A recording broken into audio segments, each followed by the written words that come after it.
Subtópico 2, o ofício.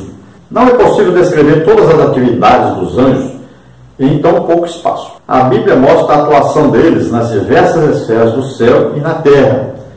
Uma das suas atividades, a principal delas, é louvar e glorificar a Deus, como está em Salmos 148, 2, Apocalipse 7, 11 e 12. Eles executam obras em favor de homens e mulheres para socorrer e ajudar nas suas dificuldades. E são eles que levam os salvos ao lar eterno. Lucas 16, 22. Então veja, você pode pegar, por exemplo, um livro aí do Severino Pedro, da edição da CPAD, que fala aí sobre angelologia. E você vai ver tanta coisa aí sobre os anjos, muita coisa. Aí, nos livros de teologia sistemática, falam muita coisa sobre os anjos. Você pode procurar ler esses livros, e a CPAD possui muitos livros que falam sobre anjos. Nós já estudamos também isso, 2006 e outras oportunidades. Nós falamos já sobre anjos. Então você pode procurar aí no site e você encontra vários estudos sobre anjos. Procure ler tudo isso, você vai aprender muita coisa interessante sobre os anjos. Existiu no Brasil uma época aí que se falava muito em anjos, Aí houve uns exageros e o povo parece que ficou proibido de falar em anjos. Nos Estados Unidos teve um movimento muito grande e teve um problema sério lá, porque o pastor de repente resolveu colocar uma cadeira lá e dizer que tinha um anjo assentado lá. Ninguém podia sentar nessa cadeira. Então, existem os exageros. É evidente que existe sempre um exagero. Muitas vezes a pessoa passa da conta, E aí causa um escândalo, um problema. Mas temos que ter certeza e temos que admitir sempre, existem os anjos, tá? Isso é importante. Então, uma das funções dos anjos é também louvar a Deus. Então, a Bíblia ensina que os anjos louvam a Deus. E isso tem essa grande importância. É um louvor, que é um louvor perfeito. Não é como o louvor do ser humano, que aí tem uma mistura muito grande de sentimentos e de preferências. Cada um tem a sua preferência musical, E também existem os exageros nessa parte e alguns que dizem que estão louvando. Na verdade, se você olhar a letra desse louvor, não tem nada a ver com louvor. Então nós louvamos a Deus pelos seus feitos, pelo que Ele fez, pelo que Ele faz e ainda até pelo que Ele vai fazer. Como exemplo, veja Salmo 148, 2 e Apocalipse 7, 11 e 12. Então os anjos executam obras em favor do ser humano. E Jesus cita aí que os anjos separam a pessoa. Quando ele morre, separa se ele vai para o paraíso ou se ele vai para o inferno. Subtópico 3, a ação dos anjos durante o ministério de Jesus. Sua participação já começa antes mesmo do nascimento de Jesus, quando o anjo Gabriel anunciou a Zacarias o nascimento de João Batista. Lucas 1, 18 e 19. E 6 meses depois, o nascimento de Jesus a Maria. Versículos 26 a 31. Os anjos assistiram a Jesus durante todo o seu ministério terreno, na tentação no deserto, na agonia no Getsemane, na sua ressurreição e na ascensão ao céu. Marcos 1,13, Lucas 22,43, Mateus 28, 2 a 6, Atos 1,10. Então, na vida e ministério de Jesus, os anjos fizeram um papel importantíssimo. Nós vamos ver que já para falar a respeito de um representante de Deus, um profeta de Deus na terra, que prepararia o caminho de Jesus, que é João Batista, já veio aí a presença de um anjo que vem falar com Zacarias. Depois, quando Jesus vai nascer, então é anunciado, primeiro a Zacarias é anunciado o nascimento de João Batista, e ali depois vem, 6 meses depois, um anjo, Gabriel, falar com Maria sobre o nascimento de Jesus. E nós vamos ver aí Jesus sendo visitado por anjo no deserto, quando estava ali em 40 dias jejuando e orando. Vamos ver aí anjo aparecendo a Jesus em diversas vezes. Por exemplo, no Getsemane, no sofrimento, na agonia de Jesus, ali o anjo apareceu também. Veja na ressurreição de Jesus, Estavam lá 2 anjos assentados ali à porta do túmulo. E também vejo na ascensão de Jesus ao céu a presença também de anjos. Então lá esses anjos disseram àquelas mulheres: o que vocês estão fazendo aqui? Que lugar de morto? Vocês estão procurando um vivo aqui no lugar de morto? Ele não está aqui, já ressuscitou. E também nós vemos lá na ascensão, 2 anjos aparecem, depois que Jesus sobe, os anjos aparecem e diz da maneira que ele subiu, ele vai descer. Então veja aí que existem vários anjos que são aí apresentados aos homens, né? Aparece aos homens durante o ministério de Jesus. Nós devemos nos lembrar também que muitas vezes os anjos são usados aí para juízo de Deus.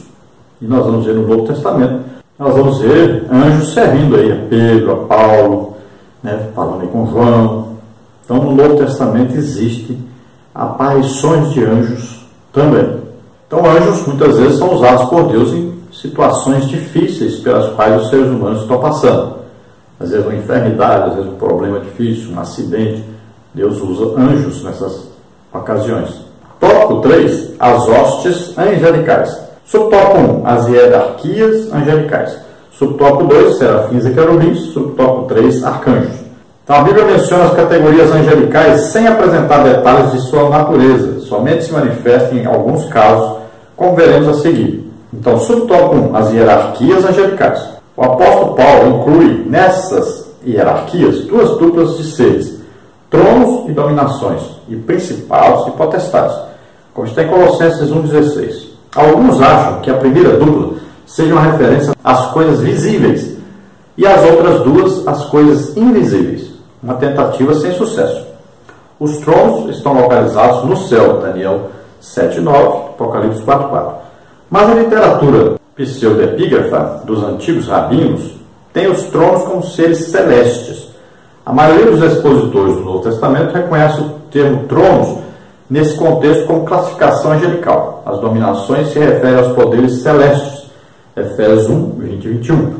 A explicação sobre os principados e potestades foi dada na lição passada, que na verdade é na lição 8. Então se nós pegarmos aí Colossenses capítulo 1, pegarmos aí Efésios, né, capítulo 6, então nós vamos ver que existe uma organização angelical.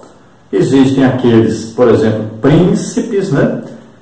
Existe aí então, uma organização que é uma organização, vamos dizer assim, que são os líderes, e existe uma organização que são os liderados.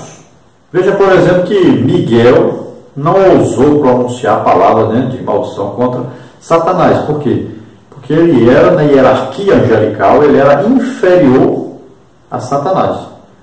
Então ele diz: Deus te repreenda. Olha só que coisa interessante. E já nós, Jesus nos deu poder, autoridade sobre os demônios e mandou que nós expulsássemos os demônios. Olha só que coisa interessante. Aí o arcanjo Miguel não podia expulsar Satanás, repreender Satanás. Já nós, a Bíblia diz que nós devemos nos aproximar de Deus e resistir ao diabo, e ele fugirá de nós. E nós podemos então expulsar os demônios. Então, quando a Bíblia fala de tronos, né, os tronos aí no reino espiritual estão no céu. Nós sabemos que existem aqueles que estão mais diretamente ligados à presença de Deus, mas também sabemos que existe toda uma organização celestial que não está lá tão próxima do trono de Deus. Então, existem várias aí classificações, né? Existem vários trabalhos, vários tipos aí, né, de, vamos dizer assim, de função para todos esses anjos. É uma organização celestial. É como se fosse um grande exército, né, que tem aí cada uma a sua função dentro desse exército. Então nós vamos encontrar aí todo tipo de classificação, né, de função dentro desse exército. Tudo Deus organizou, tudo direitinho, colocou tudo para funcionar bem direitinho. Mais do que direitinho, perfeitamente. Subtópico 2, serafins e querubins. São outras 2 categorias de anjos sobre as quais a Bíblia revela algo mais do que as categorias anteriores. O termo serafim significa flamejante, brilhante, refulgente. Os serafins são criaturas sobrenaturais associadas à glória de Javé e representam a presença, a grandeza e a majestade divinas, como está em Isaías 6:2. Os querubins simbolizam a transcendência de Deus, o qual habita entre os querubins, 1 Samuel 4:4. Eles são representados como criaturas aladas colocadas no propiciatório da Arca do Concerto, como está em Êxodo 25:18-20 e 37:7-9. Então veja que o serafim aí é um tipo, uma categoria de anjo que está mais próxima de Deus, que são como se fossem refulgentes, brilhantes, como se fosse um fogo. Então é aquela glória de Deus, quando se apresenta aquela glória de Deus, como Isaías viu, por exemplo, a glória de Deus, está registrado na Bíblia, tanto no Antigo Testamento como no Novo Testamento, registra que Isaías viu a glória de Deus. Então essa glória de Deus, ela vinha com esses serafins ali, dando aquela aparência de fogo, de brilhante, de muita luz. Já os querubins são apresentados como aqueles que estão próximos a Deus, e até a Bíblia diz como se fosse uma guarda, Claro que Deus não precisa de proteção, mas é como se fossem guardas de Deus que estão sempre próximos. A Bíblia sempre apresenta os querubins como muito próximos a Deus, trabalhando, servindo a Deus. A sua proximidade é tão grande que na tampa da arca tinha ali 2 querubins, representando exatamente o lugar onde Deus se apresentava, ali, onde Deus recebia o sacrifício em favor do povo, onde o fogo descia do céu e queimava ali o sangue que era oferecido.